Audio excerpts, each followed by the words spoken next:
The Couch Potato by Jory John. I am a potato. Not a small potato like my brother. Not a sweet potato like my mother. Not a mashed potato like my Uncle Stu.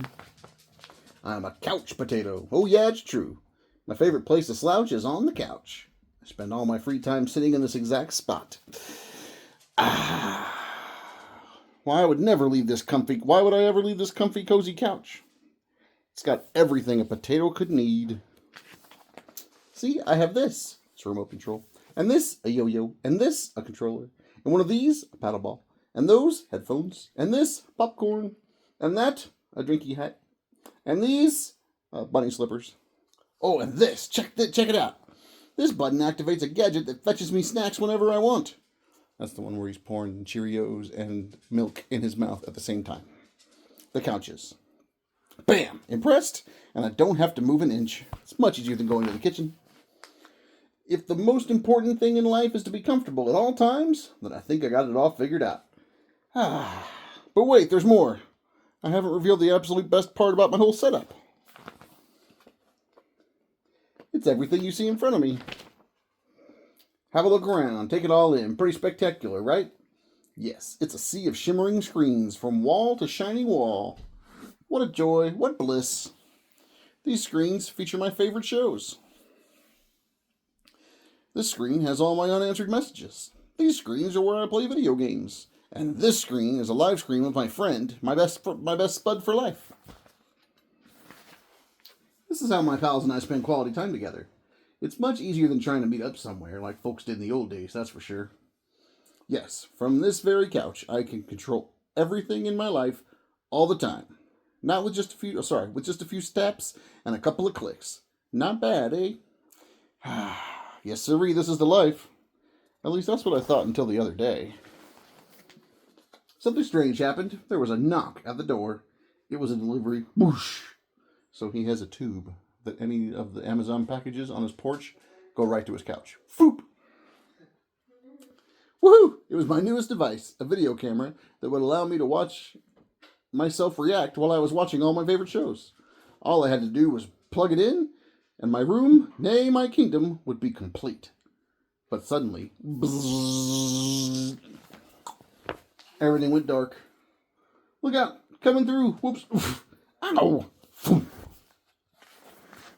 I made it to the window, pulled back the curtains. The sun seemed brighter than I remember. There was nothing better to do, so I decided to take my dog Tater for a walk. Outside. It had been a while. Everything was so vivid, like a high-resolution 156-inch curved screen, but even more realistic. Something smelled fresh. After a few moments, I realized that it was the air. I heard a noise. Some chirps? A ringtone, perhaps? But no, I looked up to see birds. I wandered down the street from block to block and across the neighborhood. Eventually, I found a park with a hill. There was a massive tree on top. It looked like a desktop background, only it was real. I leaned against the tree. It wasn't as comfortable as my couch, not even close. But after a while, it wasn't so bad. Any worries about the power outage and what I might be missing drifted away. I wasn't thinking about my favorite shows or my unanswered messages or anything else, really.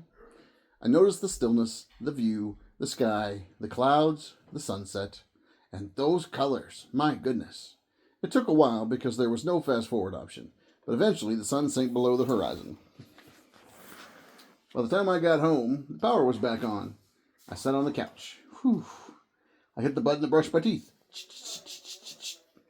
I pulled the lever to change into my pajamas. Boop. I turned a knob to watch a bedtime story. It was a good night, Spud. And then I noticed my reflection in one of the screens. I wondered how much of my life had been spent in this very spot. It was then and there that I made the decision to peel myself off the couch a bit more often. Maybe every day, even.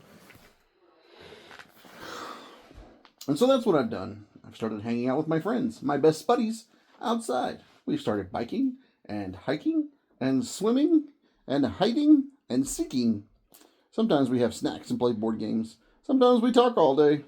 We might watch the clouds. There's no big plan. We just see what happens.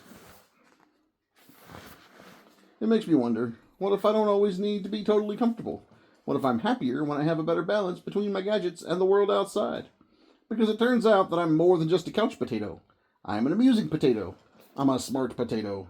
I'm a kind potato. I'm an entertaining potato. I'm a sit on a hill and watch the sunset potato. Yes, there's a great big world out there, and I want to be a part of it. In person. But don't get me wrong, at the end of a long day, after I've run and played and talked and laughed with my friends, I still think it's awfully nice to slouch on the couch. Ah. The end.